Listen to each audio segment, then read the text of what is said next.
শুভ দুপুর সবাইকে। আজকে আমার ঠাম্মা দেখো কি করছে, রান্না।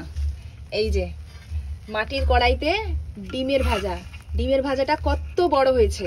এরকমই ডিমের ভাজা তোমরা কে কে, বাবারে তোমরা মানে এত বড় করে কে কে ভেজে খাও? এটা ঠাম্মা কটা ডিম দিয়েছ?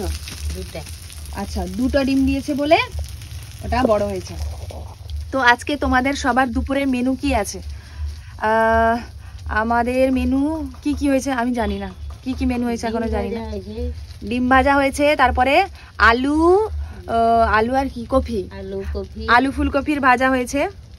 আর বলো, আচ্ছা বাবা মাংস খাবে, বাবার জন্য মাংস, শুধু বাবার জন্য মাংস এসেছে। যার ঘরে আমাদের কেউ মাংস খায় না, আর আমি মাংস ছেড়ে দিয়েছি। ব্যাস, না একদম সত্যি পুরো একদম ছেড়ে দিয়েছি।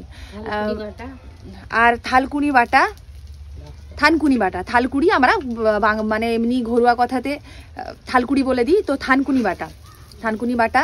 আর ডাল হয়েছে, আলু ভাতে ফেলে দেওয়া হয়েছে। আর কি চাই, হয়ে গেল। তো তোমাদের দুপুরে কি কি মেনু হয়েছে তোমরা কমেন্ট করে জানাও, ঠিক আছে?